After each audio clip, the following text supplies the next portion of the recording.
नमस्कार छात्रों।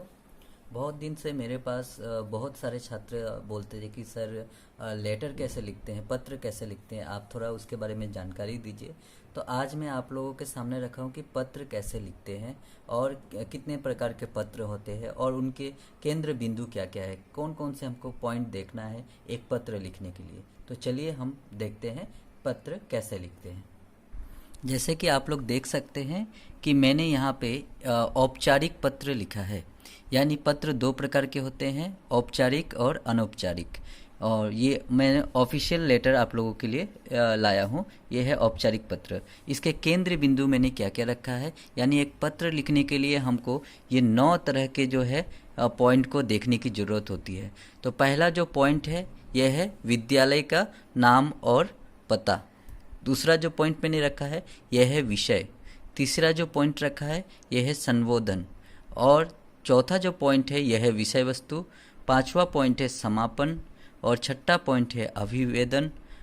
सातवां पॉइंट है स्वविशेषण। और आठवां पॉइंट है विद्यार्थी का परिचय। और 9 नंबर पॉइंट है दिनांक। तो आइए पहले देख लेते हैं कि हमें इस पत्र में क्या लिखने के लिए दिया गया है। तो जैसा कि आपको यहाँ पे मैं दिखा सकता हूँ कि मैंने जो लिया है औपचारिक पत्र, कि आप अपने विद्यालय के छठी कक्षा या मान लीजिए छठा, 9वीं, 10वीं कुछ भी हो सकता है, कक्षा के छात्र हैं। आपके पिताजी की मासिक आय अत्यधिक कम है, अतः पुस्तकें व वर्दी प्रदान कराने हेतु प्रधानाचार्य को एक प्रार्थना पत्र लिखिए। तो हम लोग यहाँ पे इसी को करेंगे कि आप जो है गरीब घर से आते हैं और आपको जो है जो किताबें और जो है यूनिफॉर्म जो है उससे प्रधानाचार्य को देने के लिए। तो 1 नंबर मैंने पॉइंट में लिखा है कि सेवा में प्रधान श्रीमान प्रधानाचार्य जी।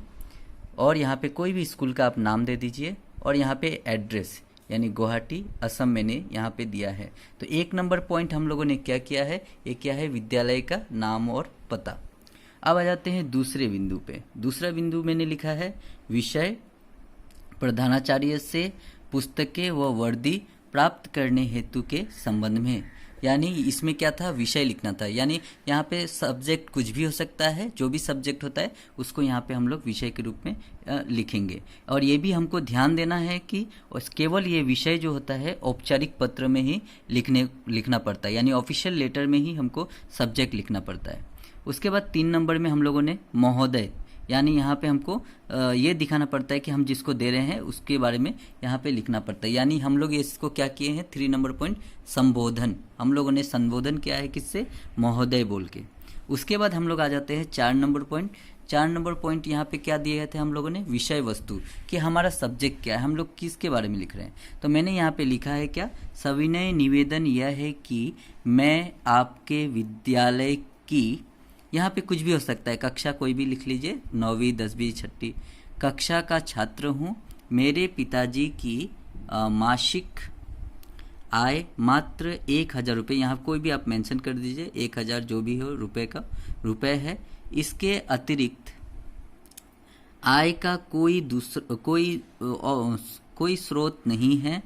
परिवार का व्यय यानी खर्च जो है, खर्च आय से अधिक है। पूर्ण विराम के बाद हम कुल 7 सदस्य हैं, यहाँ सदस्य कितना भी हो सकता है, इसको लिखना है आपको, जिनका जीवन निर्वाह करना मेरे पिताजी के लिए अत्यंत कठिन है। वे मेरे लिए पुस्तकें व वर्दी खरीदने में असमर्थ है। ये आपका पूरा का पूरा 4 नंबर पॉइंट था। यानी यहाँ पे मैंने 4 नंबर पॉइंट विषय वस्तु को बताया। अब हम लोग 5वां नंबर पॉइंट में आ जाते हैं। 5वां नंबर पॉइंट यहाँ पे क्या दिया गया है, समापन, यानी हमको खत्म करना है अपनी बातों को बोल के। तो हम लोगों ने यहाँ पे लिखा है, अतः आपसे प्रार्थना है कि मुझे विद्यालय से पुस्तकें तथा वर्दी प्रदान करने का कष्ट करे। हम लोगों ने ये बात कह के अपने बात प्रस्तुत किया है। उसके बाद अब हम लोग आ जाते हैं 6 नंबर पॉइंट अभिवेदन में। अभिवेदन में अगर देखें तो हम लोगों ने दिया है धन्यवाद, यानी हम लोगों ने अपने प्रधानाचार्य को धन्यवाद दिया है। अब आ जाते हैं हम लोग 7वां नंबर पॉइंट में, यह है स्वविशेषण। तो 7वां नंबर स्वविशेषण में क्या करना है, यहाँ पे अपने बारे में बोलना है कि आपका आज्ञाकारी शिष्य या आपका आज्ञाकारी छात्र, यहाँ पे कुछ भी दे सकते हैं। 8वां नंबर विद्यार्थी का परिचय, यानी विद्यार्थी का यहाँ पे क्या क्या लिखना है, अपना नाम लिखना है, कक्षा लिखना है, अनुक्रमांक, अनुक्रमांक का मतलब हो गया रोल नंबर, इसको आपको यहाँ पे दिखा देना है 8 नंबर पॉइंट में। और 9 नंबर में आपको लिख देना है दिनांक, दिनांक को आप ऊपर भी लिख सकते हैं, इसमें कोई बात नहीं होता। तो इस तरह से मैं अगर अपने कॉपी में भी दिखा दूं, यहाँ पे मैंने लिखा है इस तरह से, पहला हम लोगों ने विद्यालय का नाम व पता, फिर विषय, फिर संबोधन, फिर विषय वस्तु, उसके बाद जो है समापन, फिर अभिवेदन, उसके बाद स्वविश्लेषण, और इसके बाद विद्यार्थी का जो है परिचय, उसके बाद अपना 9 नंबर में है दिनांक। तो अब हम लोग आ जाते हैं यहाँ पे, मैंने बोर्ड में नहीं लिखा, इसको कॉपी में आपको दिखा देता हूँ। यह है अनौपचारिक पत्र यानी अनऑफिशियल लेटर। तो इसमें जो है ये लेटर लिखना है जिसमें यहाँ बताया गया कि आपका भाई जो है कुसंगति के जाल में फंस गया है ना, जिसे मार्गदर्शन करने के लिए आप जो है एक पत्र लिखे, आप उसके बड़े भाई हैं और आपको उसका मार्गदर्शन कराना है। तो यहाँ पे जैसे हम लोग देखें तो यहाँ पे भी बहुत सारे पॉइंट हो जाते हैं अनऑफिशियल में, जिसमें हम लोग देखें तो पहला है 1 नंबर पॉइंट के लिए पत्र भेजने वाले प्रेषक का पता, जो पत्र भेज रहे हैं। तो मैंने जैसे कि एक एग्जाम्पल ले लिया, B 5/12 गांधी मार्ग सिक्किम, इस तरह से लिख दिया।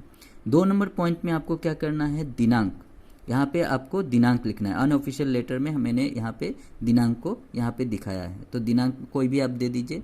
उसके बाद आपको फिर से संबोधन, यानी ये बहुत इंपॉर्टेंट पॉइंट है, संबोधन, आपको किसको संबोधन करना है। तो यहाँ पे प्रिय अनुज मोहन, यानी हम लोगों ने बोला प्रिय अनुज, अपने भाई के लिए प्रिय का व्यवहार किया, जो कि इससे पहले वाला ऑफिशियल लेटर में हम लोगों ने प्रधानाचार्य के लिए महोदय का इस्तेमाल यहाँ पे किया था। उसके बाद अभिवादन, यहाँ पे अभिवादन में मैंने लिख दिया है सप्रेम नमस्ते। उसके बाद हम लोग आ जाते हैं विषय वस्तु। विषय वस्तु ये आपकी होती है बातें, इसमें आप लोग जो है कुछ भी विषय, इस विषय से रिलेटेड चीज़ों को आप लोग को दिखाना होता है कि आप क्या बोलना चाहते हैं। उसके बाद आ जाए समापन। समापन में हमको क्या करना पड़ता है, वह अपने बात को समाप्त करने के लिए बोलना पड़ता है। जैसे कि यहाँ पे मैंने लिख दिया, आशा करता हूँ कि तुम कुसंगति को छोड़ के सत्संगति को अपनाओगे और अपने जीवन को सुखद बनाओगे। उसके बाद में जैसे अभिवेदन, यहाँ पे अभिवेदन के लिए हम लोगों ने क्या व्यवहार किया, तुम्हारा भाई, और उसमें हम लोगों ने जो है देखा था कि अभिवेदन के लिए हम लोगों ने क्या किया था कि धन्यवाद दे दिया था, ठीक है। और यहाँ प्रेषक का नाम या सिग्नेचर भी हो सकता है।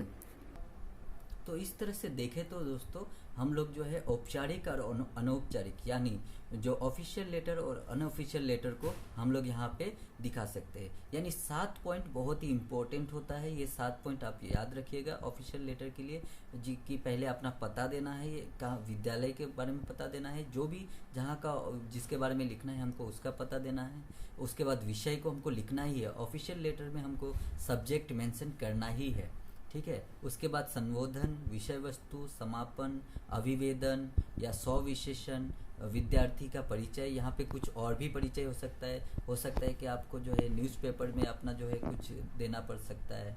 उसके बाद जो है दिनांक, ये सब अगर पॉइंट को आप वहाँ पे मेंशन करेंगे तो आप देखेंगे कि आपको एक पत्र में पूरा का पूरा नंबर मिलेगा ही। चेक करने वाला जो एग्जामिनर होता है कभी भी आपका नंबर कहीं भी काट नहीं सकता। मैट्रिक के एग्ज़ाम हो उसमें भी इसी चीज़ को हम लोगों को दिया जाता है कि ये पॉइंट उल्लेख कर देता है, अगर इस पॉइंट के ही द्वारा बच्चे लिखे हुए हैं तो उसको पूरा का पूरा नंबर मिलता है। तो आशा करता हूँ कि इस वीडियो के बाद आप लोग घर पे प्रैक्टिस करेंगे पत्र कैसे लिखते हैं। अगर कुछ भी असुविधा होता है तो आप मुझे कमेंट करके बता सकते हैं, मैं आपकी असुविधा को वहाँ पे दूर करूँगा। तो धन्यवाद आज के लिए।